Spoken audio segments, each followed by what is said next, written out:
C'est comme s'il savait qu'il partait. Il s'est pratiquement réconcilié avec tous ceux avec qui il avait des petits problèmes. Ça ne manque jamais, vous savez, surtout dans le milieu des artistes. Je l'ai vu faire au dernier FESPACO. C'était un être humain complet, avec plein de qualités et plein de défauts.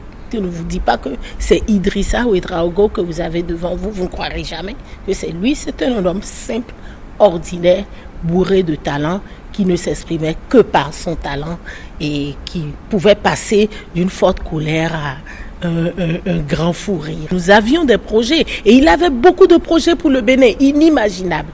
La semaine dernière, il a parlé avec mon DG. Il avait des projets avec l'ORTB. Il y a des projets de films qu'il voulait faire dans la sous-région et portés par toutes les télévisions de la sous-région. Parce que il n'arrête pas de crier.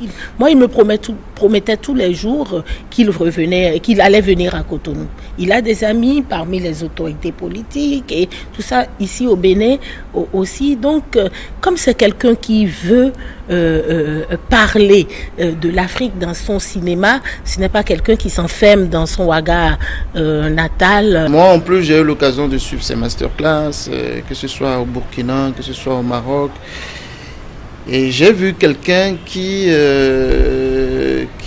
avait un potentiel énorme. Il me recevait dans son bureau quand je suis à Ouaga et il me donnait des conseils de vie de façon très directe. Il avait un style très dur, très direct, avec des mots très forts.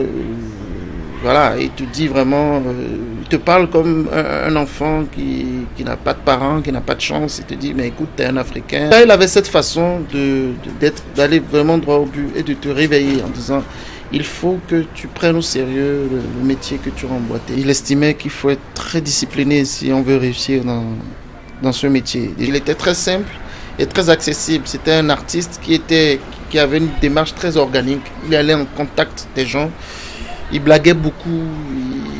Il prenait du temps à parler avec les gens. Il bavardait énormément. Le cinéma, après tout, c'est la métaphore de la vie. Donc lui, il savait si bien le transmettre. Idrissa Ouedraogo, au-delà du réalisateur qu'il était, c'était une oreille. Quand vous êtes jeune réalisateur et que vous allez vers lui et vous lui soumettez votre idée, il ne va pas vous la voler, il va plutôt vous donner des conseils, etc. Il est toujours prêt à aider les jeunes cinéastes. Je ne dirais pas que je l'ai écouté, on s'est eu au téléphone parce qu'on devait faire une interview au FESPACO dernier avec Rasmane Ouedraogo qui a joué dans son film Tilay. Et les programmes étant ce qui sont au FESPACO, je n'ai pas pu le voir. Je lui ai dit, allô tonton, je suis une petite blogueuse et je voudrais vous prendre en interview. Il m'a dit, il n'y a pas de petite blogueuse. Tu es une grande blogueuse et c'est quand tu veux pour l'interview. Donc, on n'a jamais pu caler nos rendez-vous parce qu'il y avait le MICA, il y avait des colloques, il y avait des films, etc. On a mis ça au FESPACO prochain.